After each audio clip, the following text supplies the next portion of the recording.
Before we jump into this episode, I want to remind you that while Caitlin and Sophia are dietitians, we're not your dietitians. This means the information shared in the Food Freedom Fertility podcast is intended to entertain, educate, and inform. It is not a substitute for medical care. This information is not intended to diagnose, manage, or treat disease. Always consult with your doctor before making any changes. Welcome to another episode of Food Freedom and Fertility. I'm your host, Caitlin Johnson. I'm a registered dietitian, I'm a fertility nutritionist, and I have PCOS. Today, we're going to talk about one of the most underrated and overlooked and often considered boring, but wildly impactful tool in fertility, and that is sleep. Now, before you skip to a different pod episode or pull up a different YouTube, I get it. This doesn't sound like a breakthrough. Doesn't sound sexy, but trust me, what we're going to talk about in this episode might reframe what you think about rest and its role in helping you conceive. So, the fertility and sleep are so closely interlinked. Hormones and circadian rhythm are so closely interlinked. But sleep will never get as much credit as it should because, number one, it's free. It's not a shiny supplement bottle. It's not a shot and expensive treatment like IVF. But though it has kind of a quiet presence, it can have a super profound impact on your hormones, your egg quality, inflammation, which means implantation, and even how long it takes you to conceive. Current research shows that poor sleep quality and short sleep duration, so how long you sleep per night, are linked to your fertility. So sleep quality and too little sleep, so we're talking like less than 7 hours of sleep per night, are linked to reduced fertility. This could be a longer time to conception, impaired ovulation, even in our male partners, there reduced sperm quality and lower conception rates. Some studies show, and we've talked about this on the podcast before, a U-shaped curve, meaning there is evidence that too little sleep can interfere with fertility, and there's evidence on the other end of the spectrum that too much sleep can interfere with fertility. So when we're talking about sleep, we're talking more than just like laying in bed, closing your eyes, and falling asleep. Sleep has this complex interaction with your hormones. And so we can look at sleep as a symptom of what may be going on underlying in our hormones and use it both as somewhat diagnostic, meaning if we see that we're suffering in our sleep, it's hard to fall asleep. It's hard to wake up in the morning, you don't feel rested, or it's hard to stay asleep. You wake up too often. These things can tell us about your health. If you're waking up too often to go to the bathroom, that can tell us that we have complex and kind of extreme blood sugar issues that may be borderline knocking on the door to diabetes. And that can be common in a PCOS population. If we're struggling with not being able to fall asleep, it may be a signal that something's going on in our stress hormone systems or a sign of anxiety and mental health issues. So here's where it gets wild. When your sleep is disrupted, whether you're staying up too late, you're waking up too often at night, whether it's shift work or just inconsistent routines, it can impact what we call the hypothalamus, pituitary, adrenal, and ovary axis. So HPOA, ovary adrenal axis. It's kind of like the hormonal command center that touches from your brain down to your stress response hormone, your stress response organ, your adrenals, and then down to your reproductive system. This can throw off what we call gonadotropins. Gonadotropin sounds like a really big, scary word, but it's just LH and FSH. We talk about these all the time. LH helps the ovulation happen. It triggers the egg to be able to be released from the ovary. FSH, follicle stimulating hormone, this is something that comes from the brain that tells the ovary to continue growing and maturing follicles. These very hormones that are responsible for triggering ovulation, other hormones that are responsible for maintaining a pregnancy, can be impacted by sleep disturbances. Sleep disturbances can kind of have this talkback system where if our LH and FSH are off and that impacts our sleep, having poor sleep can also cycle back and impact LH and FSH. Sleep disruptions also can increase systemic inflammation, which we know can interfere with implantation.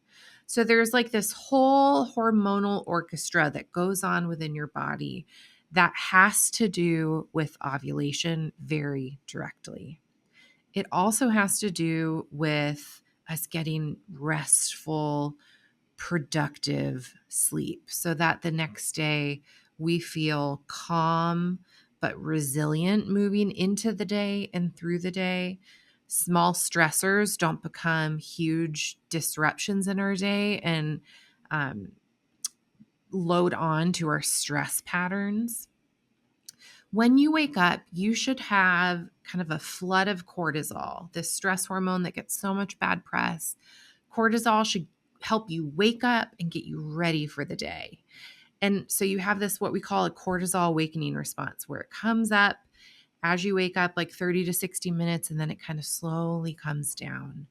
When we see cortisol have a struggling kind of rise or peak, or that's extended, and then we're not seeing the production that we want early in the day, but then kind of towards afternoon into the evening where we should see our cortisol dropping off, we see kind of a second play at trying to help us manage the stress of our day. That impacts our melatonin production because cortisol and melatonin are typically opposite one another in the day. Your melatonin levels should be lowest in the morning as your body's trying to wake up, as the sun is coming up. And your cortisol should be highest in the morning as the sun is coming up. As the sun kind of reaches past midday and then is lowering towards the horizon line, we should see your melatonin levels coming up and your cortisol levels going down. When we see disruptions in this, we can see major conflict and kind of representation of this disruption on your cycle charting or just in your description of your energy levels. You can often feel like you're kind of stressed and running on empty all day long, and then you get this big burst of energy at night. Then if you're one of those lovely people that's like a nurse in the night, or you work some other type of shift work job, we have this chronodisruption. It's this erratic schedule that kind of stands in the way with circadian management in your body. And there's growing evidence that when we have this circadian misalignment, meaning our sleep-wake cycles, they don't match day and night when there's light naturally and when we're in dark, that we see reduced fertility outcomes. We saw this way back in like a very large landmark trial where they followed nurses around, very high representation in a nurse study of women, very high representation of those who do shift work.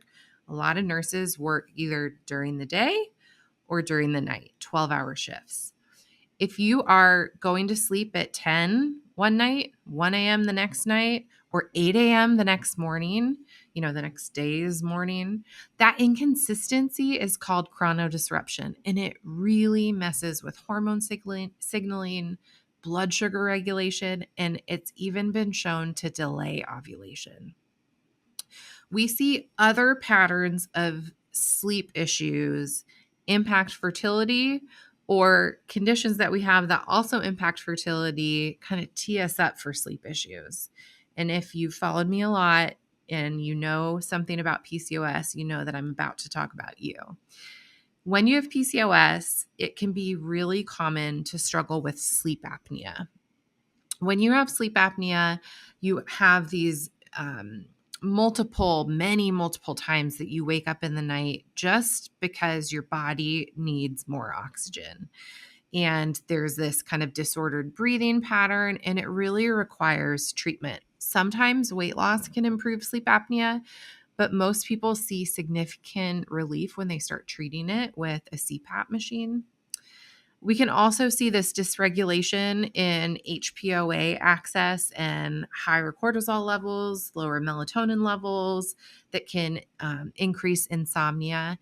And then blood sugar dysregulation can impact sleep. It can cause blood sugar crashes in the night or just high blood sugar as we're going to bed, increasing insulin, which is a hormone that says there's energy here and available. Cells take that in, and your body is going to bed kind of teed up and ready to do work.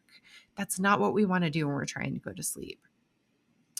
When we see issues with sleep, we're typically seeing that come hand in hand with insulin resistance. So if you feel like you can check off a bunch of those boxes, your partner tells you that you're always snoring and you tend to wake up, or they reach over and kind of shake you to make sure you're breathing sometimes, you may kind of fall into this bucket. So let's talk about practical things that you can actually do.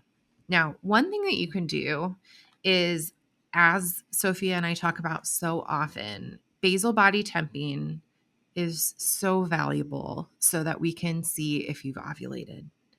Now, basal body temping requires that you wake up at the same time every morning, regardless of when you went to sleep, so that we can get accurate view and a good indication of what your temperature is. Let's say the time is within 20 minutes of 6:15 every day. So 20 minutes before, 20 minutes after. Really requires that kind of reliability in waking time. So if you're somebody that likes to sleep in, or you have a job like shift work, I highly recommend that you consider getting something like Tempdrop. They're our sponsor for a number of episodes in our summer season. And you're going to hear an ad about them in a few minutes. But I do want to kind of plug this. This is an at-home fertility awareness method assisting device that can kind of take the stress out of waking up at the same time every day, because you wear it on your upper arm and you take your temperature throughout the night. And so it's not pulling just from when you wake up in the morning and trying to hit a consistent point in time. It's taking every night how you sleep through the night, taking points of your temperature throughout the night, pushing it through their algorithm, and it's very clued in on the most recent research, and it can give you a more accurate idea of what this basal body temperature is. So that can help improve your sleep. But setting a consistent sleep schedule, meaning when you go to bed, going to bed within about the same hour each day, even on weekends, having a consistent bedtime routine and wind down routine where you dim the lights, you create a calming environment. Maybe you take magnesium or chamomile. Maybe you journal, stretch, pray. Let your nervous system exhale with you. Take time to snuggle with your dog or your partner. Kind of get those feel good, cozy, cuddly hormones happening. And that's great to do with your spouse, with your pet, if you have some children already, with your children. But you can get that same nourishing and well cared for feeling by taking time reading a devotional and sipping on a nice warm cup of tea and getting cozy and reflecting on what you're thankful for. These things, these wind down routines can be so beneficial for us.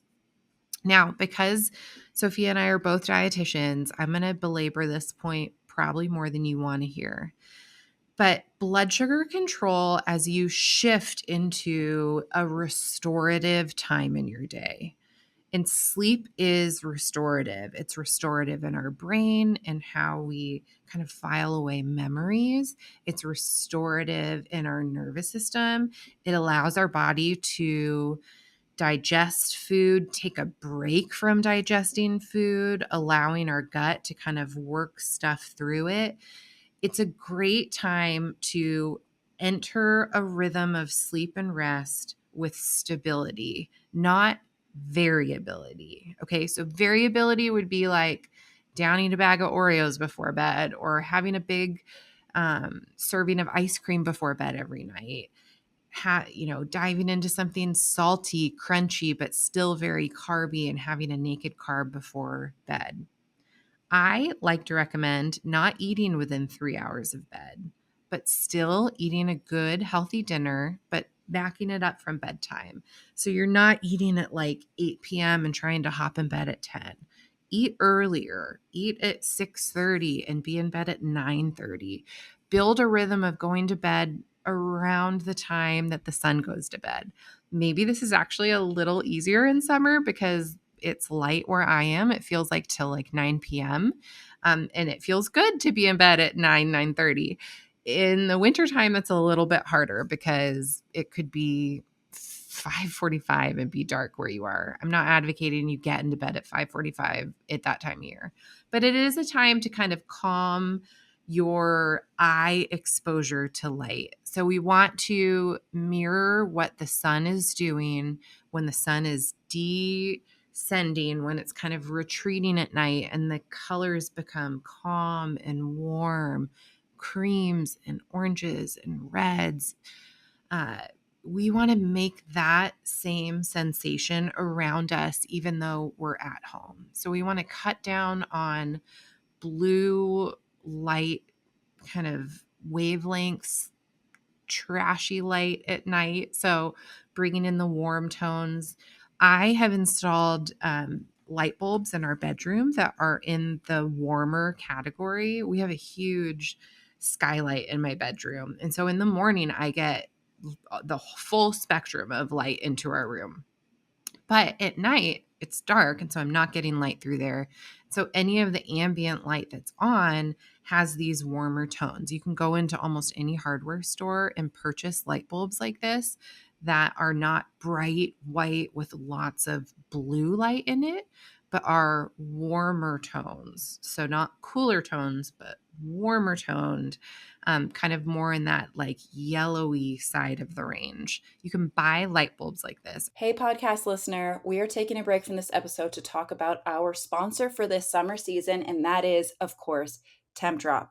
It has been no secret on this podcast for many years that Caitlin and I love Tempdrop, specifically because it measures your basal body temperature while you are still sleeping. This is so key to anybody who is, one, like me, and forgets to take their temperature in the morning, and two, who wakes up at inconsistent times. When you are manually using a basal body temperature thermometer, like one that you'd find at the drugstore or buy online, you have to take your temperature at the exact same time every morning. This is great if you have a really predictable schedule and you always know what you're up to. You wake up at the same time every day without fail. This is not great for those of us who maybe are trying for a second or a third baby and are already waking up in the night with our existing children. And so, when exactly was our temperature the lowest and which one are we counting as our wake up? This is also not great if you are a shift worker or if your schedule shifts even slightly. I'm talking about a 15-minute difference in when you wake up is going to skew your basal body temperature. That is why we love the Tempdrop on this podcast.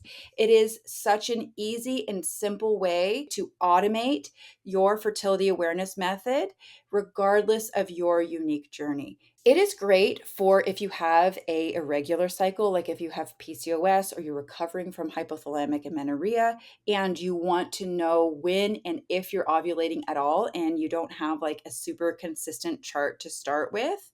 And it is great for anybody who just wants one less thing to think about. Tempdrop does not rely on your memory. It relies on science-backed data that is always improving and always growing and is truly the highest quality. Tempdrop is committed to supporting individuals with connecting with their bodies.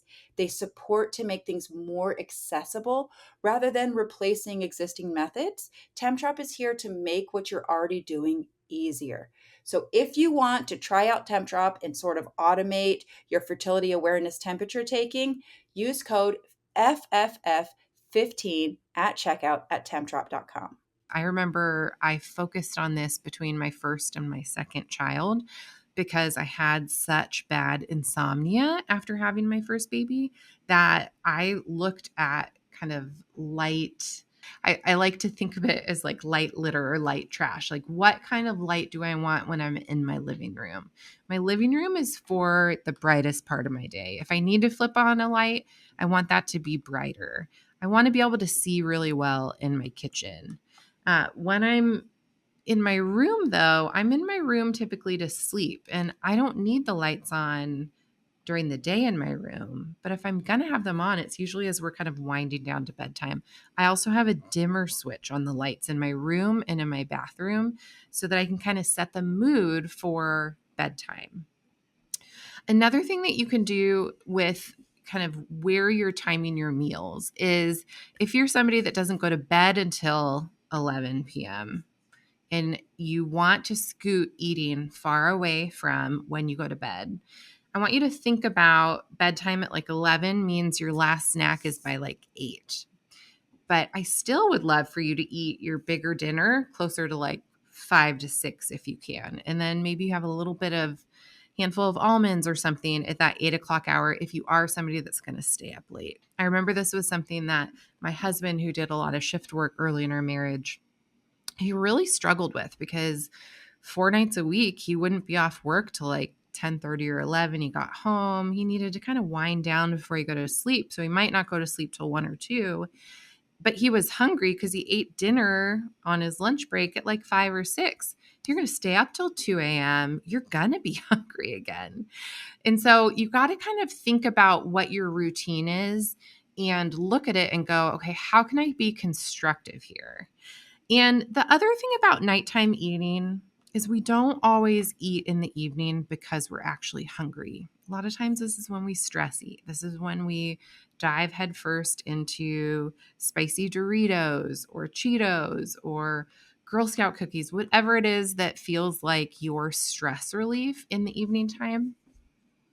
I really want to recommend eating a well-balanced dinner with at least 30 to 40 grams of protein. Zhuzhing that like 3 hours away from your bedtime. And if it's closer to like 5 or 6 hours away from your bedtime, cut that difference in half and have a small snack at like the 3 hour before bedtime mark so that your body isn't dealing with like a blood sugar reaction right as you're laying down and trying to fall asleep. And maybe the least loved recommendation is this. We got to cut the alcohol. If you want to sleep well, we really have to cut the alcohol. Let's recap on a little bit of what the research tells us when it comes to sleep and fertility. Sleep is actually linked. Now, it's not causation, but it's linked to time to conception, egg quality, and hormone balance. Too little sleep and too much sleep can both impact fertility in both men and women. There seems to be a sweet spot in that 7 to 9 hour mark, where if you get too much under 7 hours or you start floating beyond the 9 hour mark, you may be getting too little or too much sleep. Sleep disruptions can alter FSH and LH hormone, making ovulation less likely. Inflammation rises with poor quality sleep or not enough sleep. This can impact things like implantation. Shift work, irregular bedtime routines, these can be associated with longer time to conception. And there are things that you can do that are simple hacks like using Tempdrop to track your basal body temperature so that you don't have to wake up at 6 a.m. every single day to track that. Now, you can work on your blood sugar. You can take melatonin in the evening time. You can do things like drink tart cherry juice.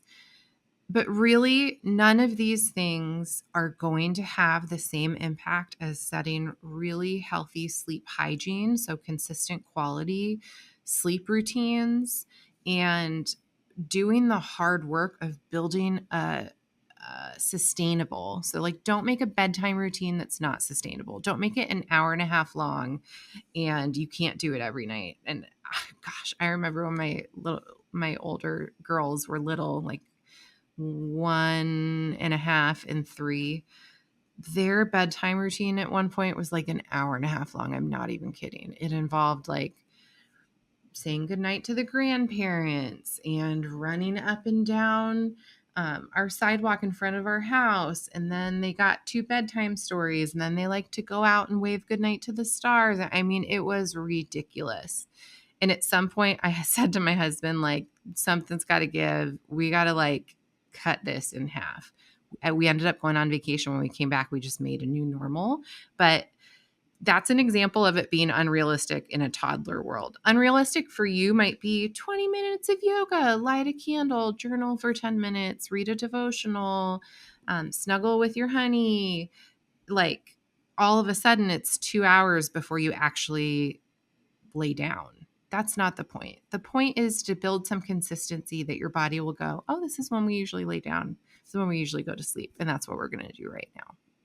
So I hope that this was helpful. I hope that you see that sleep and circadian rhythm is a little bit more important and less boring in terms of your fertility, that it could actually impact your fertility and in a really positive way, because it can. And Sophia and I, we want to pour this into you. We want you to be the most well-rested, least reliant on caffeine and sugar for your mood support, but able to transition into your day because you've had good quality, restful sleep and your body feels cared for and safe and ready to conceive. Thanks for tuning in to one of our mini summer episodes, these little snack episodes. If you like this, or you learned something, or you found it helpful in some way, send it to a friend, comment, review our podcast, please. It helps others find us. Know that you can check these out on YouTube, and maybe consider sending this to your partner so that you guys can work on building a sweet and sustainable circadian rhythm supporting sleep routine together. Thanks.